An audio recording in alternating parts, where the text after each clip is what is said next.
Thank you and welcome to the show this morning. The topic this morning is troubled youth. And of course we have with us to talk about some of the problems that many of our young people are facing today, a youth mentor.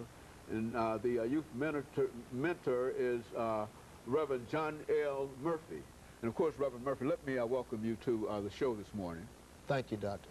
And to tell you, Reverend Murphy, how delighted we are to have you here, because your reputation was here before you, because we know quite a bit about you, and we've had an opportunity to talk to a number of people in reference to you and some of the things that you've been doing dealing with young people and with adolescents. Yes. And so what we'd like to do is to tap into that. But in order to make sure that many others understand who you are, let's have you to talk about your background, your education, and some of the things that were important in terms of eventually convincing you that you ought to become a youth mentor.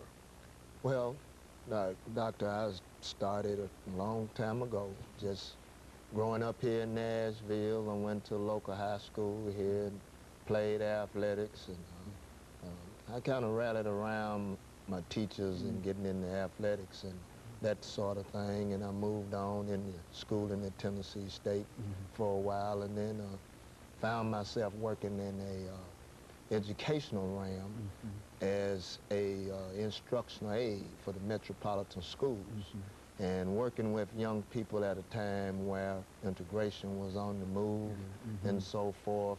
I was put in a position also as a community agent, as well as helping and assisting the teacher in the classroom setting. And so from that, I was encouraged to go back on and do some more schooling, and after a while I went on and I took a job working as an, I guess you would say, a juvenile correctional officer. Very good. I worked in that realm for several years. Of course, under that title, we changed into youth services, and then it was correctional juvenile justice and those type of different names, and then it moved on to youth development. And so I worked for this agency for quite a time, and now it's Department of Children's Services, of which I'm not commenting on the agency, I'm commenting on my affairs of how they have inspired me, and then working in ministry, how being around youth and doing mentoring and going into facilities as a chaplain, volunteer, and talking to men incarcerated, that I got interested in this sort of thing. And I was encouraged by my pastor, Pastor Ronnie Ballantyne of Gospel Tabernacle Church, and that he wanted me to continue on and develop the gift of talking to people. And so from that, troubled youth have just kind of weighed my mind down, and in prayers trying to figure out things I can do to further my life to help people, as well as develop with my own children and grandchildren and so forth, and mentoring to them. You know, when we talk about, Reverend Murphy, troubled youth today, you've been dealing with this situation for the last, what, quarter of a century. Yes. And I think that in a real sense, we've had, we might say that we've been dealing with it on this show for the last 20 years. And it seems that all of us seem to have some of the same problems in terms of dealing with it. How would you define the young people today in terms of the trouble that they find themselves involved in?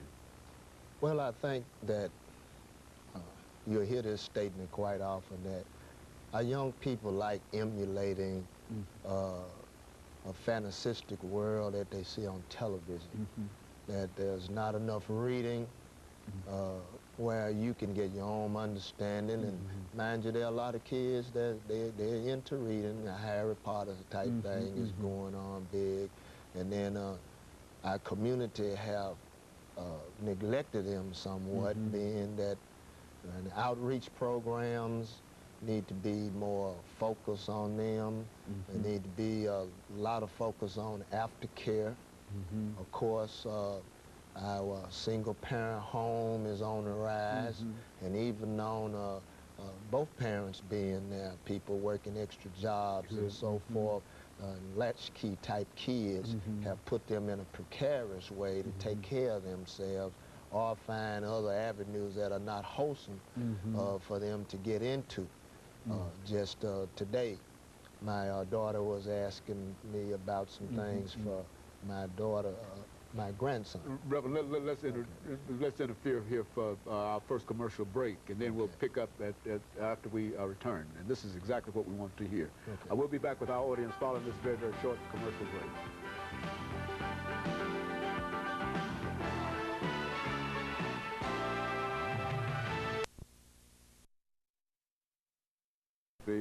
Who is